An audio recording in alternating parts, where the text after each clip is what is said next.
All right. So today's stream is gonna be a bit of an odd one. I was actually asked a few days ago by a fellow professional um, about basically how do I approach drawing like monster stuff, monster elements and stuff like that, like how to change a human shape and how to introduce monstrous forms and make it work, right? So today I'm just gonna do some of that, basically showing some of my methods of how to do it, and I'm gonna basically uh, I'm going to basically kind of explain how I go about it, right?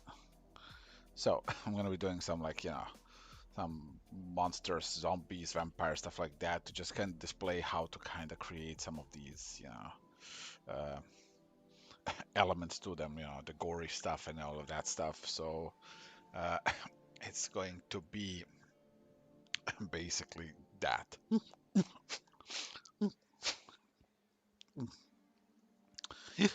Now, right now, I'm starting things off in Clip Studio. I will show some of my little uh, tips and tricks that I do in Photoshop as well, because while I'm predominantly now a fan of Clip Studio for my illustration work, Photoshop does have its little specificities, mostly due to its what's it called, layer styles, right? So I am now going to just kind of build out stuff.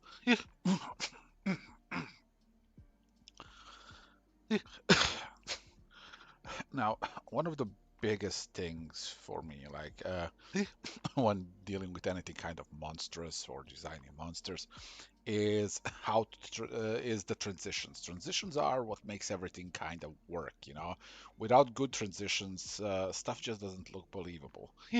One of the bigger pointers that I always have for people is if you're gonna draw a monster, don't forget certain very specific elements that are going to basically anchor everything and give it a sort of a sense of believability. One of the big ones is don't forget the gums. The gums on teeth are like they're like one of those things that you often see artists kind of take for granted, but without them, it's basically like building a house without a foundation. Gums are what kind of sets teeth and makes them work properly. Like it gives them this foundation. So always make sure to define the gums. Make sure that you know they have a way of kind of framing the teeth. For this, I always will tell people study, as in get references, be it human, be it animals, observe, study, and then either copy or reinterpret. Because and while yeah, right now I'm just kind of making this shit up as I go. Uh, even my knowledge of this stuff is based on a lot of studying from photos. So other stuff basically again going back to the theme of the topic of transitions is always make sure that you refine these transitions. You refine like larger shapes. This is why when this is kind of more of a standard rule of painting. You always want to start with blocking out larger shapes and then moving in towards the detail. And this also gives you the ability of creating focal points without oversaturating everything with details, because again, you don't want to do that. Like you don't want to just bury everything in details. You want to kind of build out larger volumes, build shapes, build uh, values, build basically through color, through values, through saturation, all of those things. And then as you're building, you start with a large brush, and then as you're going, you start decreasing the size of the brush. And as you decrease the size of the brush, you are going to find yourself, very often, very naturally, kind of uh, moving into the more interesting areas. Another very important element in like making any monstrous thing work, even like a monstrous thing that, like right now, let's say I'm drawing a zombie. A very important thing on a zombie are the eyes. They're like all busted up. You wanna kind of have some fun with that. Maybe maybe have it like be just completely murky. Like it's all messed up. This thing operates on pure instinct. It doesn't even see anymore. It feels like there's like cataracts on the eyes. Now the important part on making this work is, again, transitional shapes. It's anchoring the eye. It's making sure that the anatomy around it works, that it feels believable. So you, again, doesn't matter what kind of an eye you're drawing on a thing. You wanna look up references. You wanna practice from from actual examples, and then as you go forward, you'll find yourself getting better and better at it.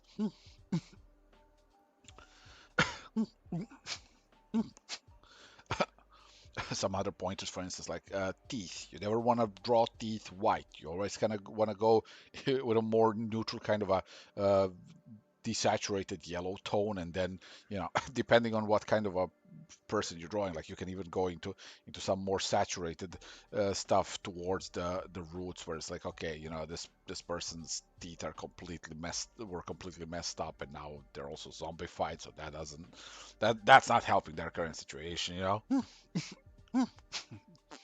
And then you again, through use of references, you're going to start understanding how to put light and shadow on things. That this is one of those things where that's less about how to draw monsters, but more about how to draw believable forms as well, in general. So you know picking a specific uh, light direction is going to do wonders for the believability of your whole piece, because then once you kind of pick where the light is coming from, you can then start following that alongside every shape of your work, and then just you know it starts getting a sense of internal consistency.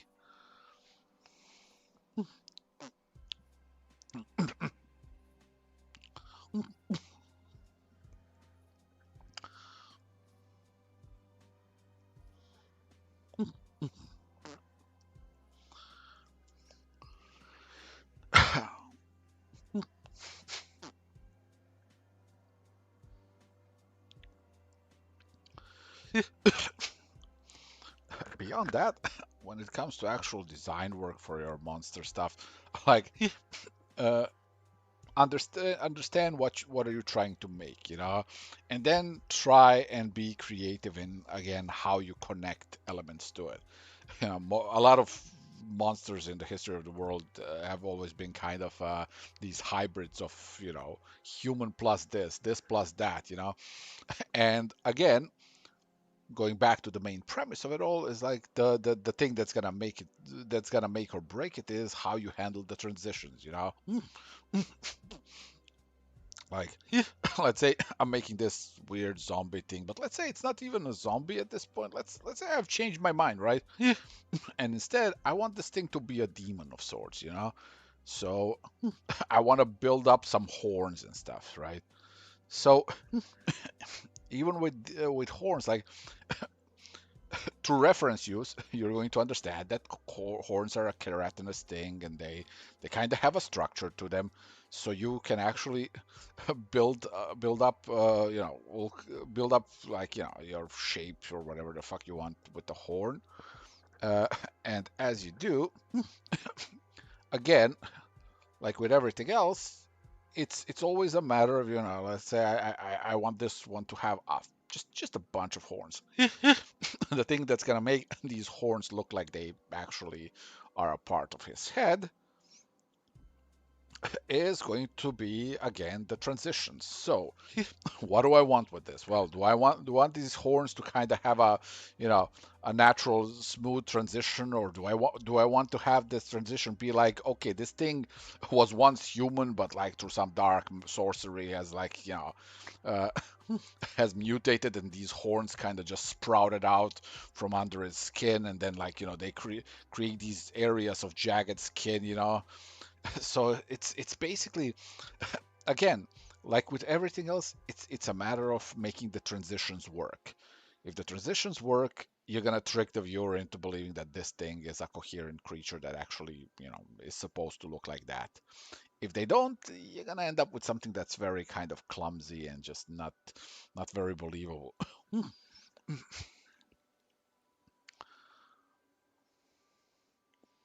So let's see.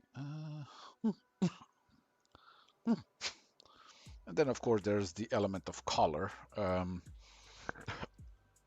One of those things where it's like in the early stages of our creative development, we tend to kind of have a very simplified approach to color.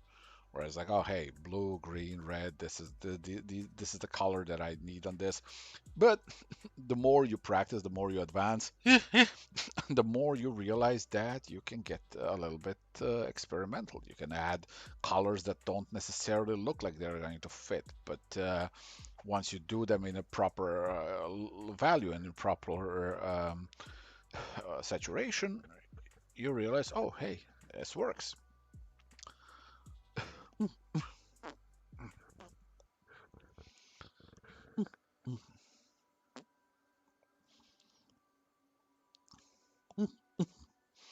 And again, one of the most important elements by the end of every kind of a monstrous piece is one of those most important elements to every piece in general, and that is, again, uh, it's illumination. It's how do you light this thing? You can do all kinds of solutions to that. Let me see. Let's take this. Let's cast this part into the shadow. There we go. And then, like, let's put some crazy backlight so that we can have some defining shapes and defining that's going to help us define some forms. Sorry, my English is a little weird today because I am a little bit scatterbrained. So this is one of those things where it's like, you're gonna kind of build your way through it now.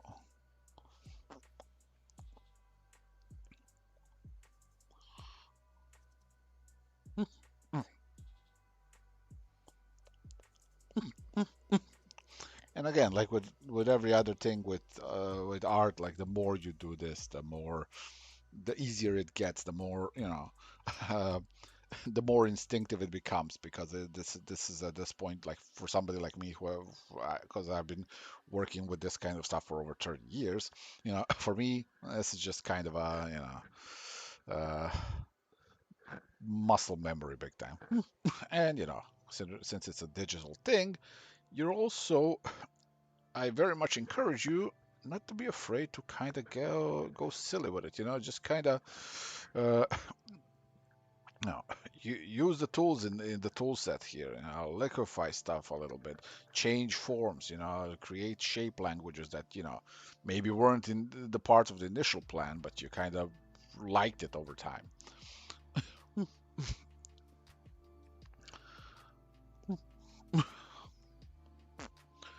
Where is it? Where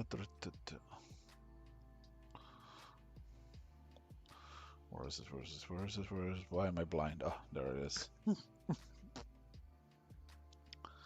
Where's my? There it is.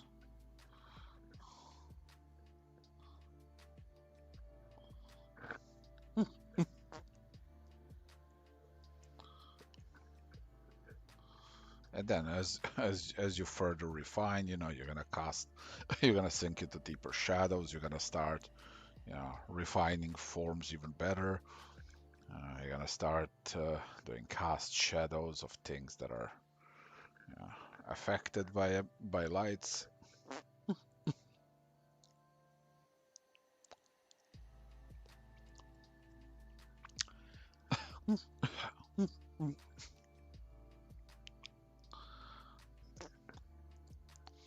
And now let's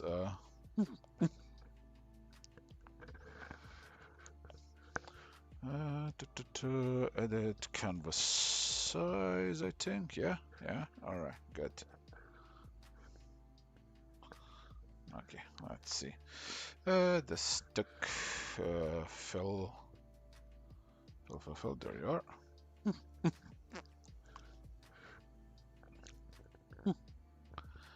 Let me just resize this a little bit so I can make some space. Okay.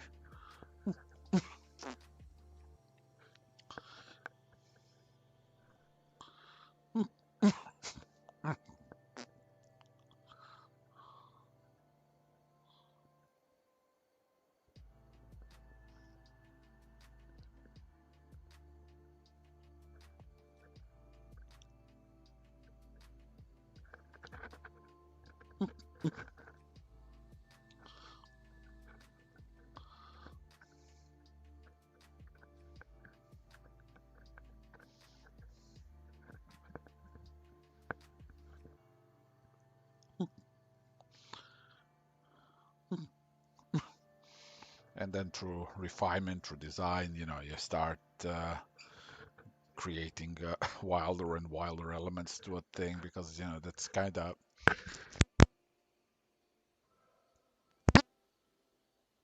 of what the whole you know, process is, you know. Uh, I can give this guy some like back tentacles that are just kind of breaking out of his skin, you know.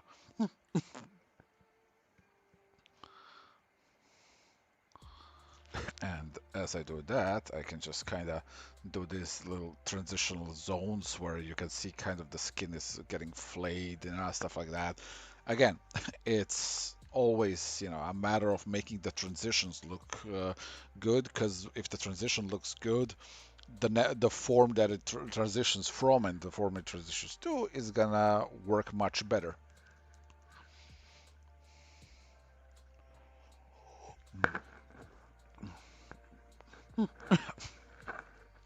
Now, again, one of those things that's also necessary in order to make good monsters is certainly, you know, the knowledge of anatomy. If you don't possess it already on your own, there's no problem with that.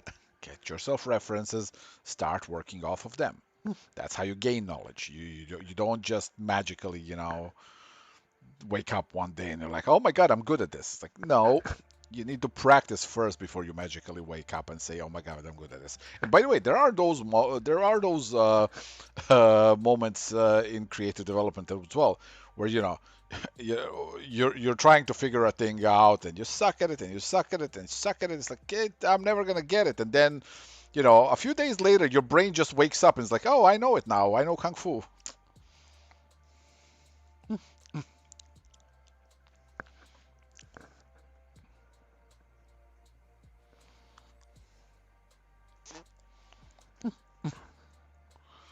Yeah, this thing is straight up out of Diablo at this point.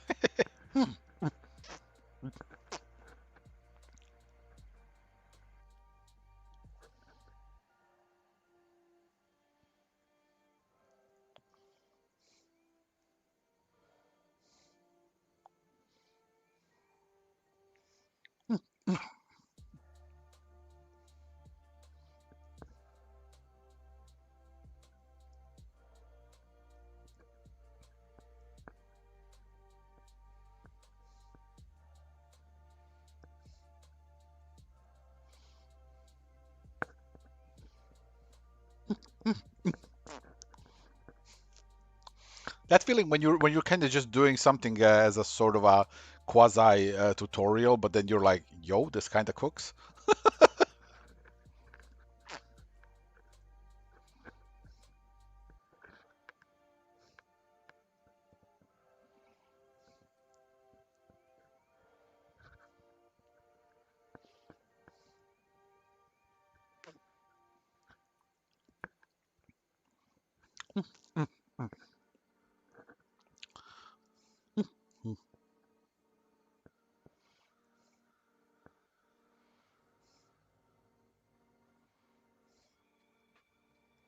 I don't know. I think I'm gonna call him the Flayed King. Shut up, brain. Don't name it. You know what happens then.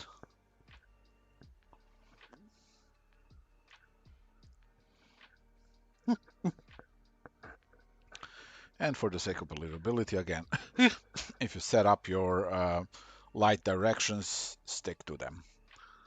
Always stick to your light directions. So in this case, there's like a light from the front of him, right here from below, right? And that's kind of illuminating upwards, upwards-ish, very slightly, you know. And then there's the backlight, that's the green hellish thing that's happening.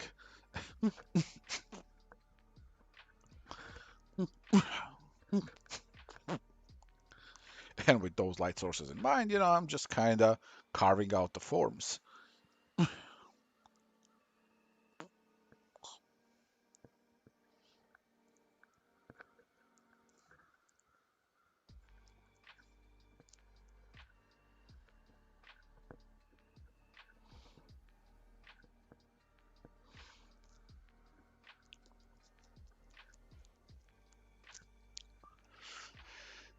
He's not angry, he just stepped on a Lego. Exactly.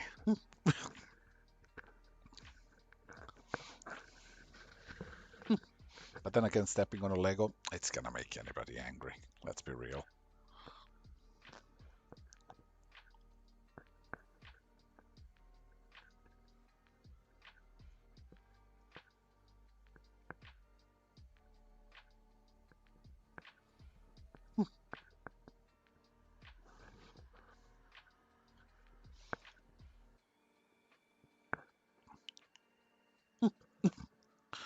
Now, for the sake of this example, as long as I'm in Clip Studio, all of this is gonna be just pure painting. Once I move this to Photoshop, I'm gonna be showing off some of the Photoshop layer tricks, and those are gonna be very Photoshop specific. While what I'm doing right now is basically literally any program uh, with a decent brush engine you can replicate.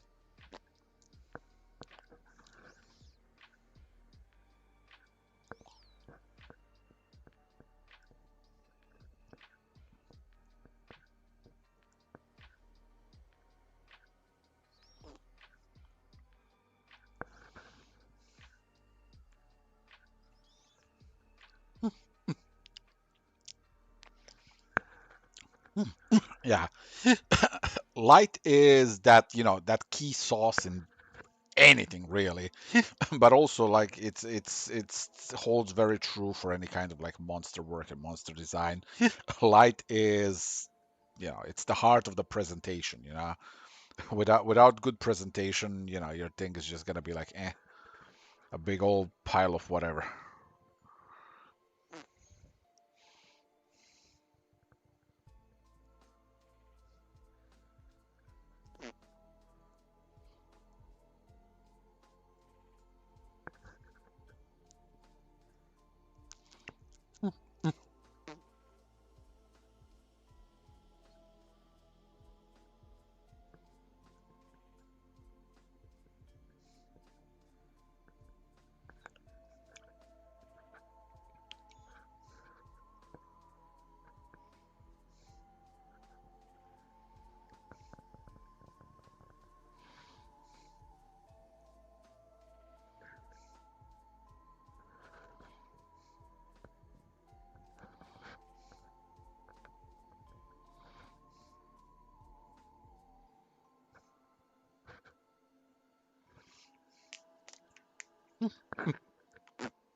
And again, next tip in all of this is always gonna be, your specularity, your how glistening, how shiny a thing is.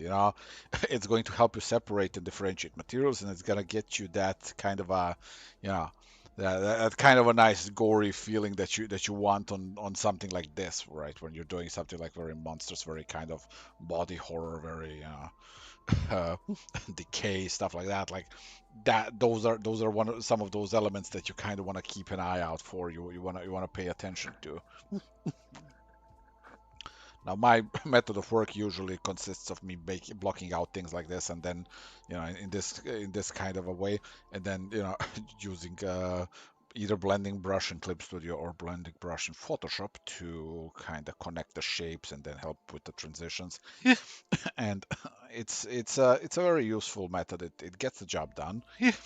Now, its downside is it will wash out a lot of the texture work. So, you know, uh, depending on how you like your work, use it sparingly. But the reason why I generally don't worry about washing out the texture work at this stage is this stage is effectively just shape and color language getting resolved. Textures I can always just build back on.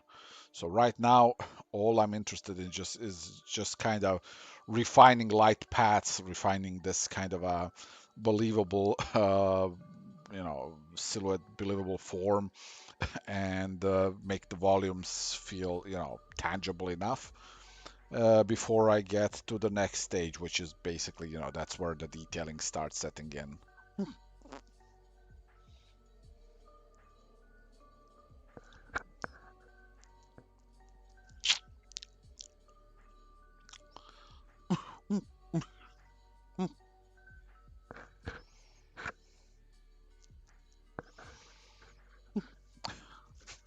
Now, when it comes to all this monster stuff, right?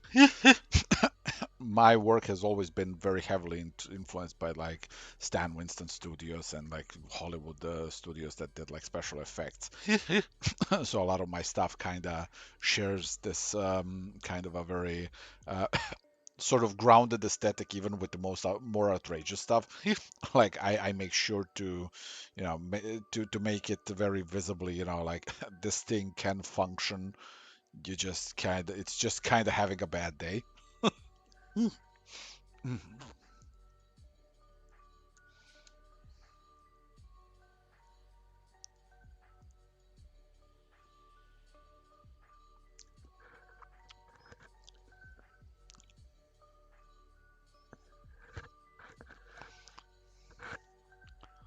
Add club.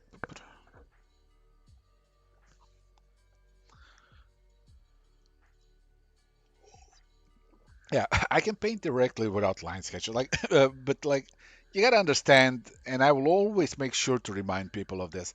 This is the result of 30 plus years of drawing 8 to 10 hours a day. Okay, like there is no, this is not some kind of a unique special skill or anything like that. This is just grind work. This is just pure, simple, stubbornness of repetition that made me go at some point, hey, I can do this stuff now by just kind of jumping into it. I have drawn, I have painted, I have sculpted, I have done every technique that I could get my hands on because I was always curious because I wanted to do art at some point in my life. It wasn't always like that. When I was younger, I really didn't know what I wanted to do. Art was just a kind of like a vague little hobby thing, but it was a hobby that I liked. But then, then I got to high school and there, through some friendly rivalry, something snapped, and here we are.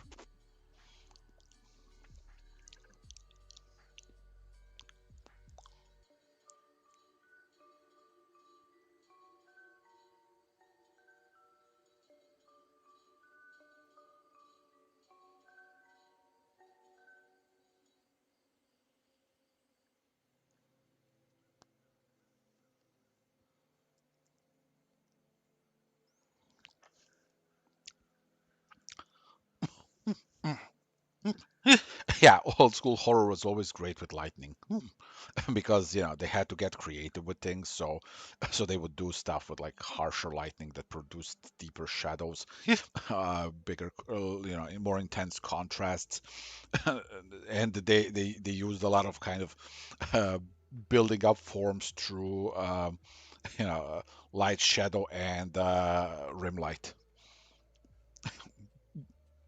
And that's the kind of stuff that influenced a lot of my work over time. But then over time, I got like also very cocky about some things, and started turning more and more towards more exposed, but like subtler shading.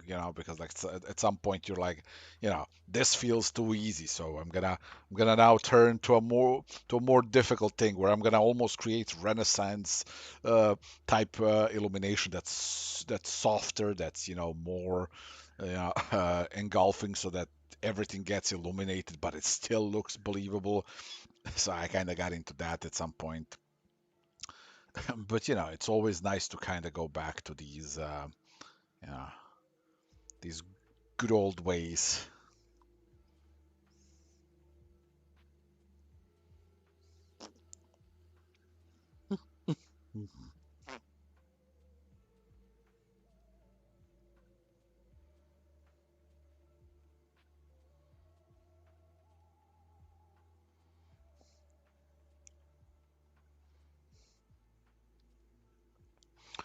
And again, just carefully always keeping in mind the light setup that I have in mind, that I have envisioned. I just keep building.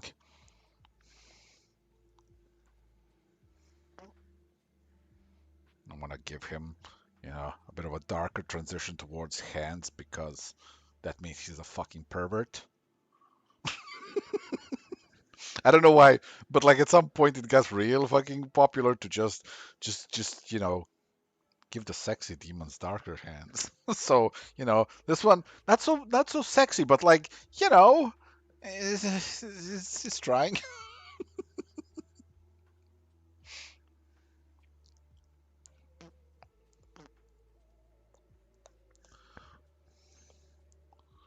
He got the tentacles. Yeah,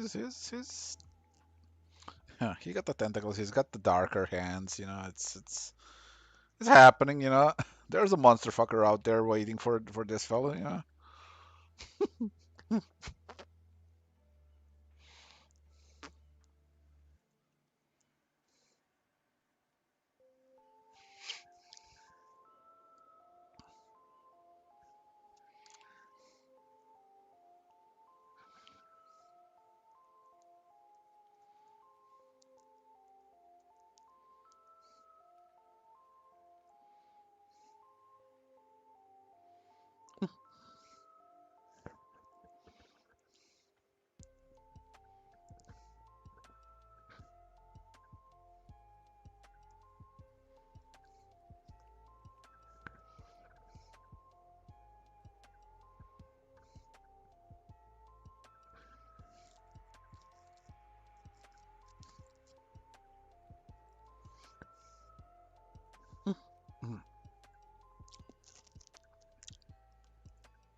But yeah, of course, then the next stage of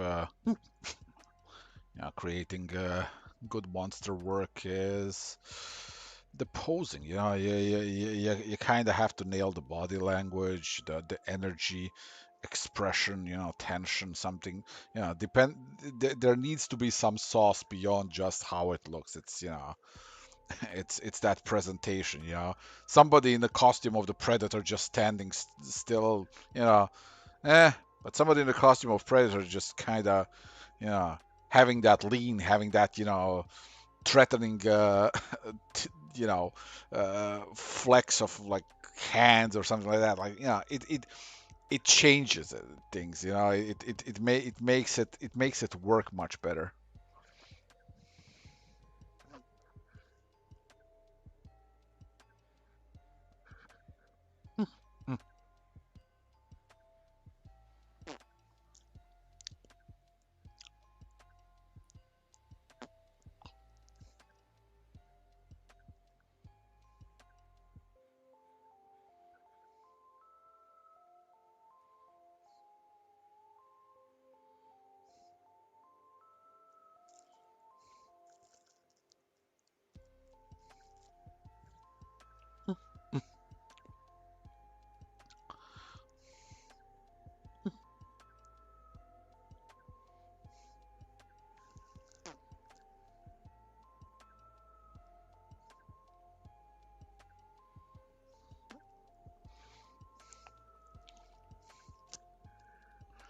Have I drawn a Yocha? Have I drawn a pred? I have built a full-sized predator back in high school, and I don't mean drawn. I mean built. That was what was in my room when I was a kid. Like I just was like, hey, I really, really like this design. I'm gonna build a full-sized one, and so I did. I have drawn and painted and sculpted him a lot of times. Hell, I even have a 3D one that I'm working on right now that I just kind of have to find the time to finish.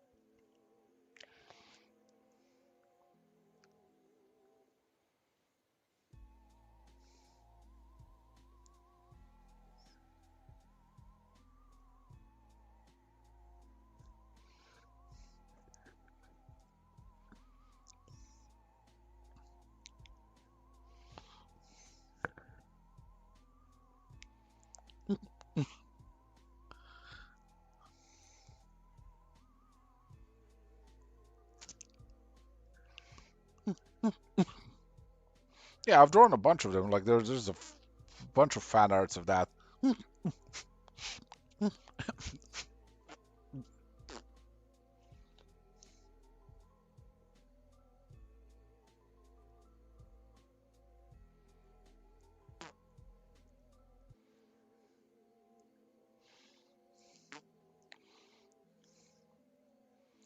Yeah, now let's define some highlights to really sell the light angle.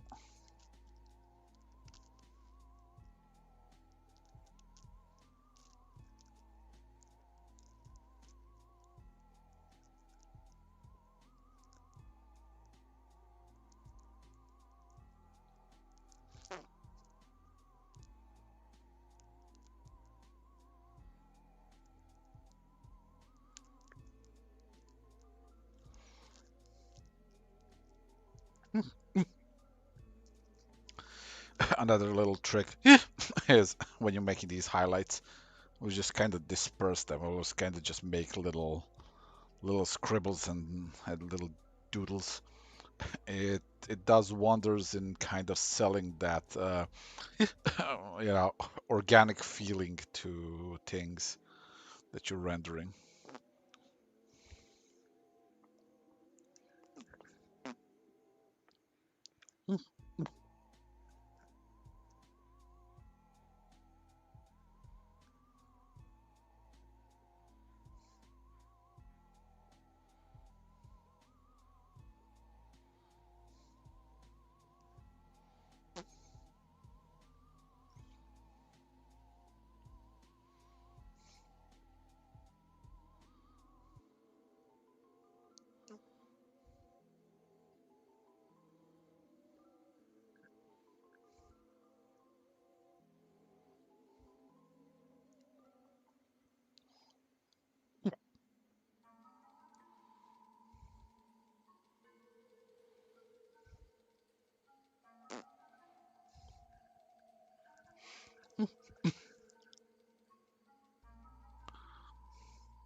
Now, mind you, what I'm showing you, these are just the ways I approach things. So if this doesn't click for you, I very wholeheartedly encourage you to look to other artists as well, because what makes sense to one artist may not make sense to another, or may not make sense in the same way. That's a really big thing, because I happen to be an artist who kind of thinks better through shapes and values and tones, like just in this very kind of a blobby way where I build stuff through just kind of, very oil paint a la prima type of approach. But that's not everybody's cup of tea. There's people who think clearer when they're working through line work. There's people who think clearer when they're working in more, organized ways. People who like to use way more layers in their work as well.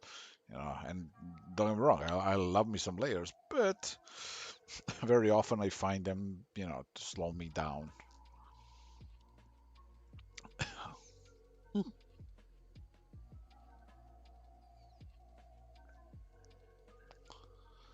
No, no, no. It's not if this doesn't work for you, skill issues. Like it's genuinely like I know from my own example, like I can't do shit if I'm like actually fully committing to like drawing a thing and penciling a thing because I have a problem with stopping. I will over-render the shit out of things if I'm just drawing it, like to the point where it becomes unsustainable. Like I couldn't continue making a comic, for instance, like that or something. So it's like it's one of those things that I fully believe that that people kind of process shapes and process these forms and all this stuff in different ways. And because I know I've seen people who are like fucking masterful pencilers and like work really well with just kind of like lines, right? And to me, you know, it's sorcery. And not in a way where it's like I'm like, oh, I could never do that. Yeah, of course I could, but like it would take me a lot of effort to actually change the way my brain functions for these things into something more akin to how their brain functions. Like it's a different way of seeing the world. I see the world as these blobs kind of crystallizing, as like somebody who hasn't worn glasses and he just keeps putting on better and better glasses until stuff just goes, sharpens out. And yeah, that's me. Just a guy who needs glasses.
Merge layer blue.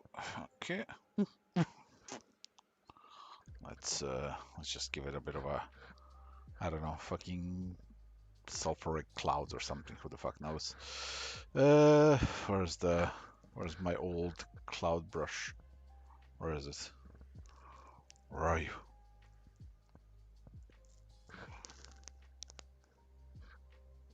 No, not this. There we are. Alright, no, I have been misleaded. I've been misled. What the hell?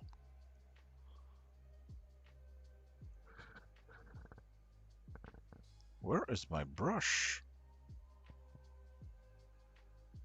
Wait, oh my god, it does it one to one, every other to this side? That is mean. Alright,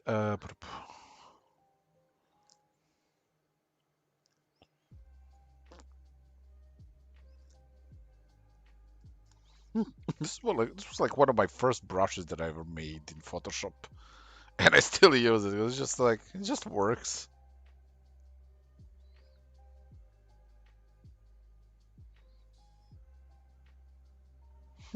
Okay, so now, yeah, I have no intention of going into high details of this. So this is just kind of one of those quick tutorial pieces. But what I am gonna do now is file, save as. I'm gonna send this thing. I'm gonna save it in Photoshop because now I want to use this in Photoshop and I want to show off some of the little tricks that I do there when I need to. That's gonna be, let me see. Okay, look at this. There we go. No, wrong screen. All right. Now, cool thing about Photoshop are the layer styles. And one of the coolest ones that you can use sparingly often is Bevel emboss. Bevel emboss is interesting because it can be a very easy ticket into to some very fast and effective detail work, or it can just look abysmally bad, depending on what you're making. So one of the things I do is layer, new layer, layer style, Bevel emboss. There we go. Now I'm gonna okay, stop trying to right click pick. You're no longer in Clip Studio, Stefan.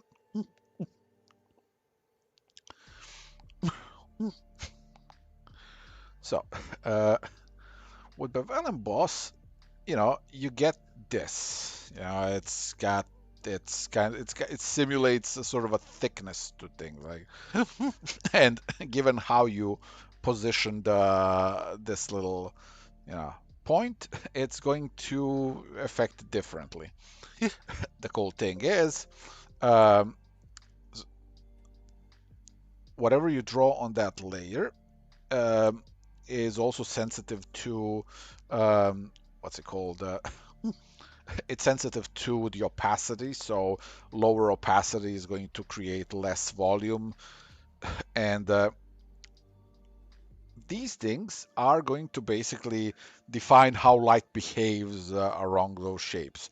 So, for instance, something like this is a very quick and easy solution to give you some sort of like, blood-like effects. Now, let's just give it a bit of a this. I'm gonna lock opacity real quick so that I can fill this up.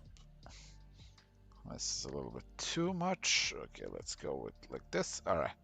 Now, now the cool thing is this pairs off really well with drop shadow. So if you're doing blood, right, you can actually do a drop shadow where the shadow itself is going to be a sort of a lighter thing. You set it to normal. That way it utilizes its full, opacity and everything. You set the size to 0, and then you just navigate the distance of it so that you get that kind of a light traveling through a liquid kind of a thing where, let me zoom it in here. So let me distance, let's add a bit more, and let's change the angle. So now, as I increase the distance, you see this thing kind of moving. That's the shadow of it. Uh, and here, I can also do different things where I can edit the intensity of the shading on this. So I don't necessarily want to have fully black shadows on this. On screen, I can also go with something like linear dodge add so that it gets more intense. Yeah, and Bevel emboss, and then I can, just kind of decide. Once I decide on my light angle, in this case, it would be something like, something like this, roughly. Then I can, just kind of mess around and, oh yeah, remove opacity block. Yeah.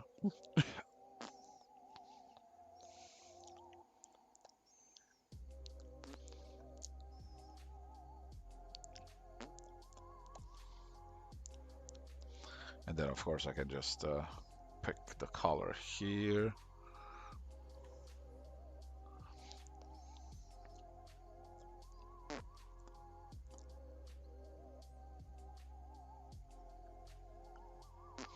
And the cool thing is it also it's very well.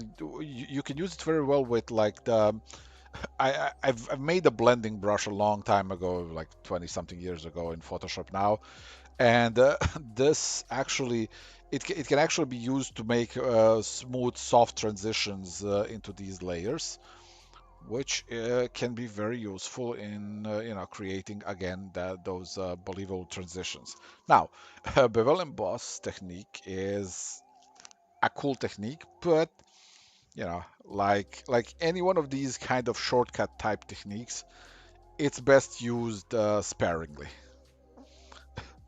Also, layer, new layer, layer style bevel emboss. Okay, we're gonna do something else here also now. Let me just layer merge down. Okay, so I'm gonna now show you there's another one that we can do, and that is also bevel emboss. I'm gonna set up light like this. This one's gonna be a bit more standard. I'm gonna increase the depth. I'm gonna decrease size to 2.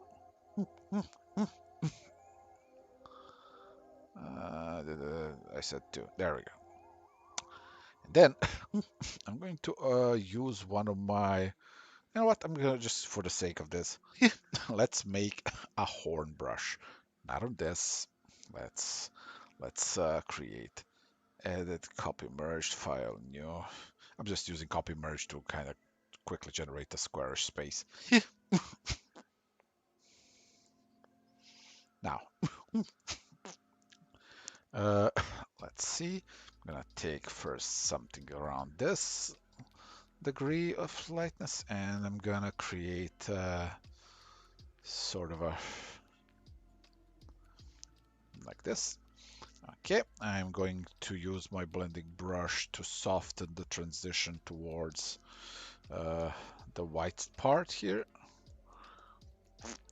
And I want to pull to create sort of like this ridged effect that's going to look really nice once I later combine it with Bevel Emboss, because Bevel Emboss basically treats brush black and white information as depth. And the blacker something is, the more intense it is.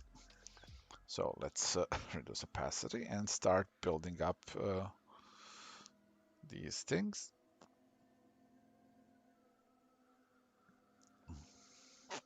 All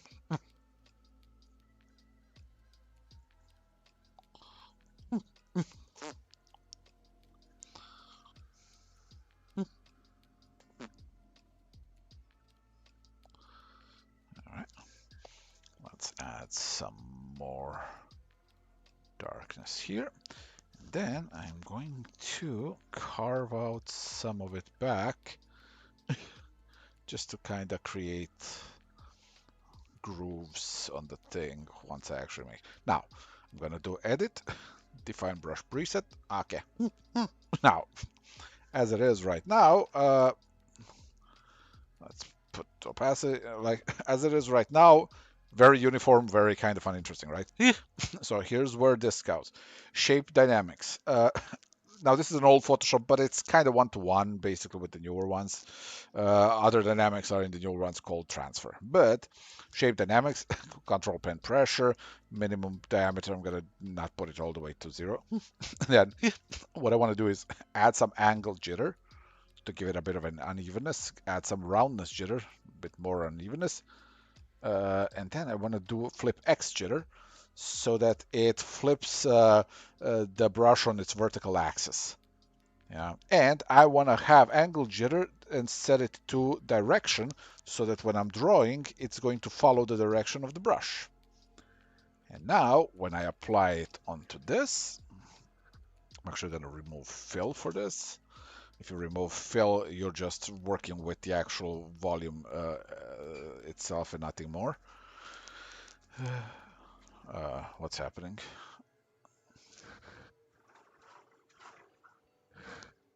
Did I select? Oh yeah, I did. I forgot. I forgot. So with this brush now, and undo. Let me see. Okay, so I gotta pull in this direction for it to work the way I need it to. Okay, edit undo. Let's see, a bit smaller.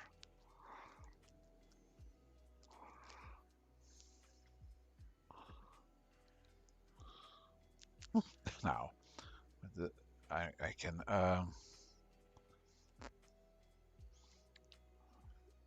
increase the intensity of the shadow. Let's put this. Okay.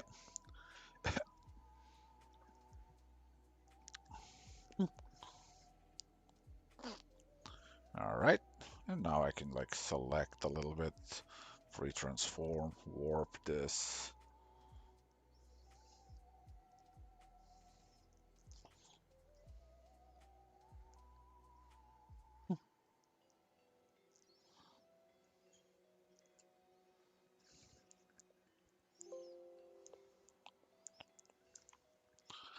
And the cool thing is I can now duplicate this, layer duplicate, and I can also use clear. I can also use Bevel to build in some more shape and kind of refine the definition of these things. So I'm going to just save this brush, just a second. New brush preset. Okay, and then I'm going to go to this one, my ambient occlusion brush. I'm going to use this to create a sort of a shape accent to this. I can actually put it underneath also. So I'm going to put it over. Yeah. Okay.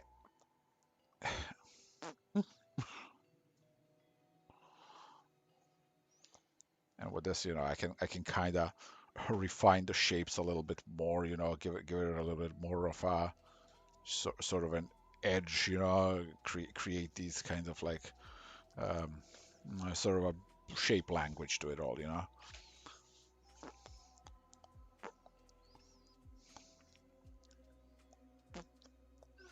And again, it's sensitive to getting to actually using blending brush on it, so that's also a nice little thing. And then I can kind of refine stuff here, blend them in a little.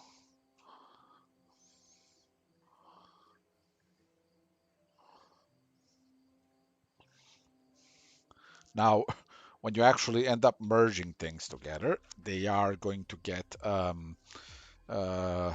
lessened in their impact. So merge layers, although not by much this time. Sometimes it's more impacted by a sort of a flattening than it is right now. But just something to keep an eye out for. Sometimes you may need to actually duplicate the layer, and then once once you have this as a nice little kind of uh, a sort of an underlying thing, you can then just kind of work it out a little bit, add some more of your own flair, and just kind of build a sort of a very tangible looking thing, and then through rendering you can punch it up even more, or I can sometimes go and overlay. So let's reduce opacity for better control.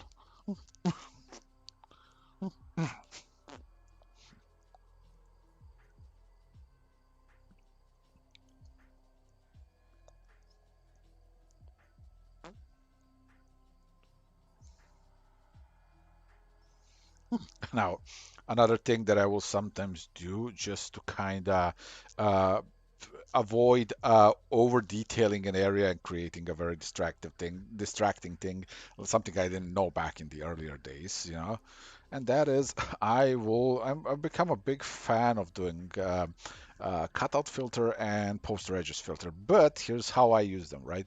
Layer, new layer, copy, filter artistic cutout. Cutout filter simplifies things very effectively, and it removes a lot of elements out of it. And then I take that cutout filter layer and I reduce its opacity, layer merge down. Then I do the same thing, filter artistic poster edges. No, actually, layer new layer via copy. Okay, now filter artistic Poster edges. Poster edges is interesting because it kind of creates this kind of like almost ink thing. You've seen it before if you've ever seen like the concept art for the Mandalorian and a lot of the Star Wars stuff. Like they like using that. It's a very useful little thing. I merge down. Okay. And then of course, if I don't like the shape of things, while it's done in a completely different screen, Photoshop has its own liquify. And through this, then you can just kind of really, get into it, get real fancy and perfectionist with, the curves, the shapes of everything, and then just, and make it look exactly the way you want it, because that's the beauty of the digital work. You just kind of have, you can do as much work on it as you want. Now let me soft light.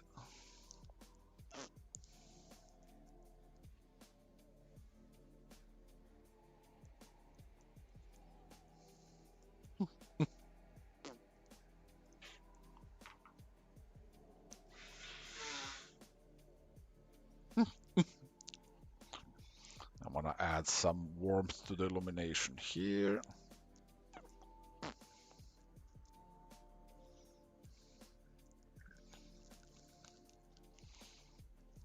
And yeah, now if this was a thing that I was actually, planning on finishing, I would have continued rendering on these things, continued building up all these little details, and making every horn kind of match this type of rendering, and then then I would just keep refining the illumination on it, because right now, the illumination falls kind of flat. That's the thing with Bevel and emboss, is like it's best used when you actually know what you're doing. As in when you have yourself some references and some stuff that where you have a sort of a guiding point to off of which you can start, you know, using it effectively. Because otherwise, it just kind of it poses a danger of flattening out your work. And again, you don't want that. So,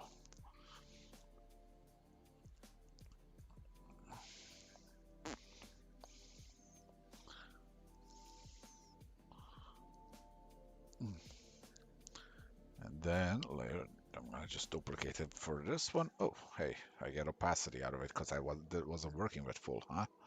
Layer, merge down, layer, duplicate. All right, let's see. Then I can just, let's find one of my splotchy brushes.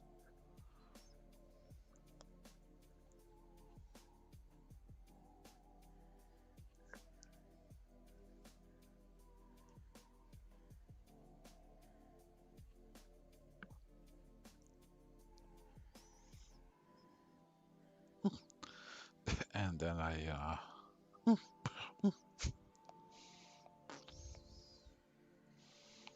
apply some massacre, just just uh, just some casual uh, blood.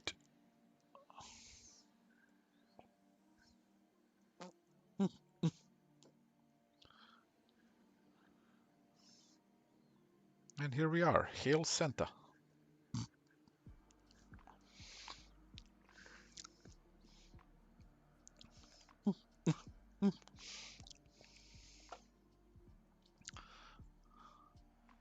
And those are the techniques I would generally use when I like work on monsters and stuff like that.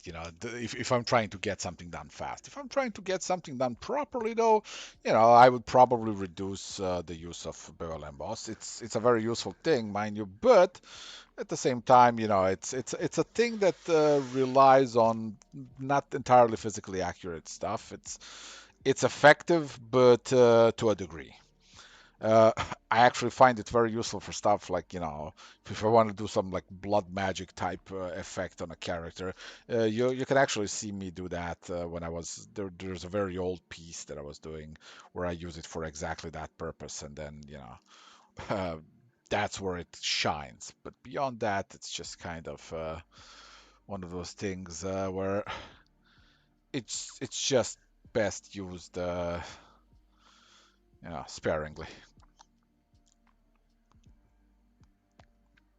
Because and that this is something that I learned the hard way myself. It's one of those things like when I was just getting started.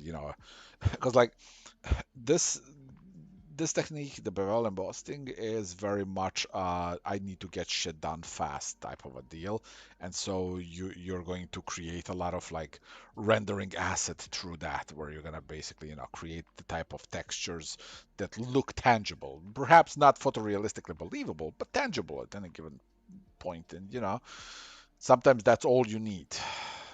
Sometimes when the deadline's knocking and they want their stuff to get all you know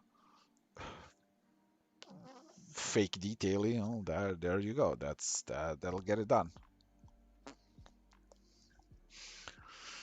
All right, let's see now. Looks going in 3D space now. Yeah, so it's one of those consequences of me working in 3D for 20 something years now as well. Like I'm a hobbyist 3D sculptor, but a very committed one. Very like I take that hobby very seriously. Yeah, and then I can always refine things further. I can do like a new layer. This is where you kind of whip out the multiply layer, where you start refining shape through shadows, and this is where multiply is really really good for you, where it's just kind of like it's just start building up, and especially if the layer is set to multiply and then the brush is set to multiply, because it allows you to just kind of keep building towards darker and darker values. That's also one of those things that's been crucial for my building speed.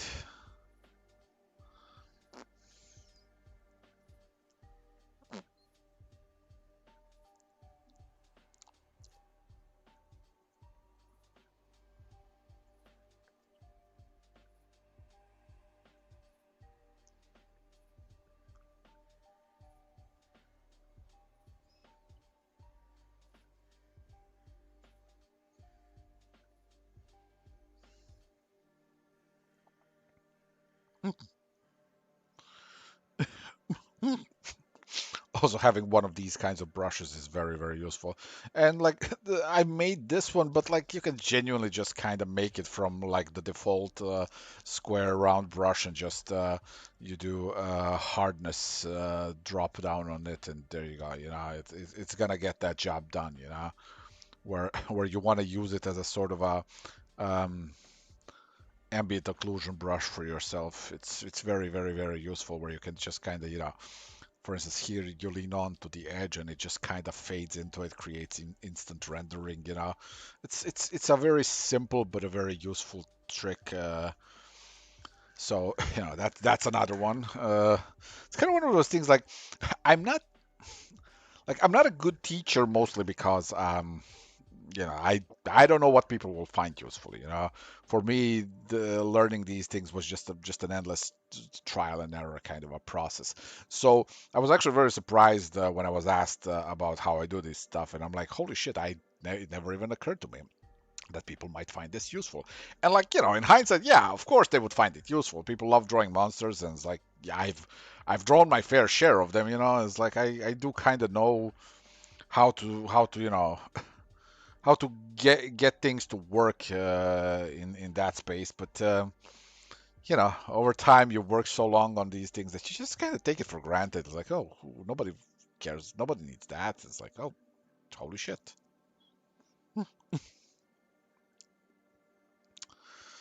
But yeah, as far as I can remember, like this kind of covers everything. Like I said, you can still go fucking stupid with like Bevel and emboss, and like you can literally use it as a sort of a texturing tool, where you can do like layer, new layer, layer style, Bevel emboss, All right, let's get the light from here. Let's give it a bit of a warmth to this. Okay, let's fill 0. Let's pick a brush. Where's one of those? Okay. This is something I used to do for dragons and dinosaurs, right? Where I would use this kind of a brush and wait. Oh yeah, depth and this and there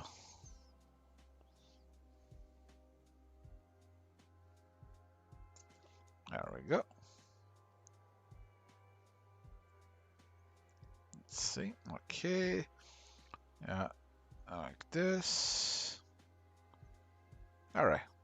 Where I would do this basically, and then I just kind of build up the fine texturing and all of that, and then I'd like do stuff with like I'd take the soft edge eraser, kind of reduce it where I wanted to reduce it, and then kind of build other areas with it. There's a lot of little cool things that you can pull off with this technique, right?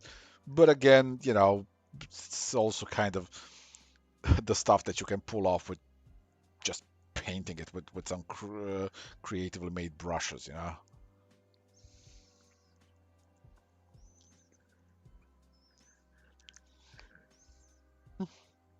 Like, oh, also another one is having one of the a brush that's basically this. Its base is, it's it's ah I can see. Okay, so a brush which base is something like this effectively. Just kind of few splotches, right? But here's the cool thing you can do with that. So if you put it on your smudge tool, right? If you have scattering activated, if you have other than image for or transfer for some pressure control, and if you put where is it? You can put spacing off. Then it becomes a very cool sort of skin blending brush.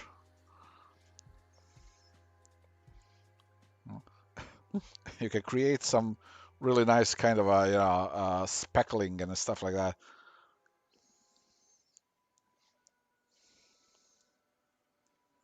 And if you press harder, it's gonna get more defined.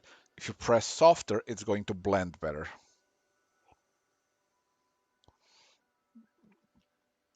So it's also one of those little things that I sometimes use. It creates a nice sort of a textured effect. Again, there's a bunch of these little kind of tricks that you can use, that are basically your finishing tools. But none of that works unless you make the thing look right from the beginning. And to do that, again, get yourself references and consider transitional elements. So transitional elements like, it's like what connects these two disparate monstrous universes. What connects the bull's head to a human's body? What connects you know what connects the ruined part of this thing's face to more human part of the face? Like how are you going to handle that transition?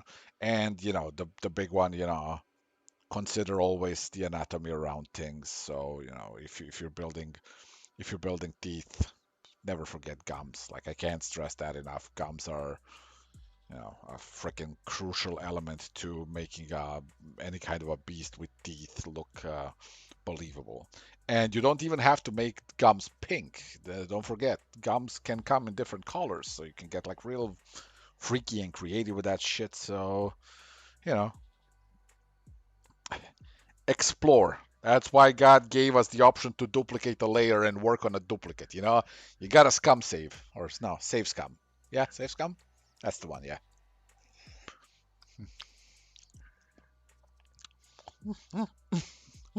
But yeah, and then of course with stuff like Photoshop again, you got stuff like an adjustment. Let's say, let's try auto levels. All right, it's already pretty. No, wait, image adjustment, auto levels. Wow, it's actually quite leveled, huh? But you can like do level stuff where you can kind of sink it deeper, and then kind of make those contrasts more intense, and then you can kind of go, yeah, uh, layer. Actually, let me just undo levels. Layer, duplicate layer, image adjustments, levels. Let's give it that bit of a just okay, and then you can really contrast things out by just kind of going with like something like overlay, and just kind of pop this part out even more. So it's like it's basically it's your playground at that point. You're just kind of figuring out what you want to do with it. But yeah, I think that covers it all in an hour and 16 minutes. So yeah, not bad. Yeah, I'm gonna leave this video up so whenever somebody needs whatever somebody's curious as to how I go about making monsters, there you go. Now, is how I go about making sexy people. I took a lot of photos of sexy people over time and practiced. That's that lesson.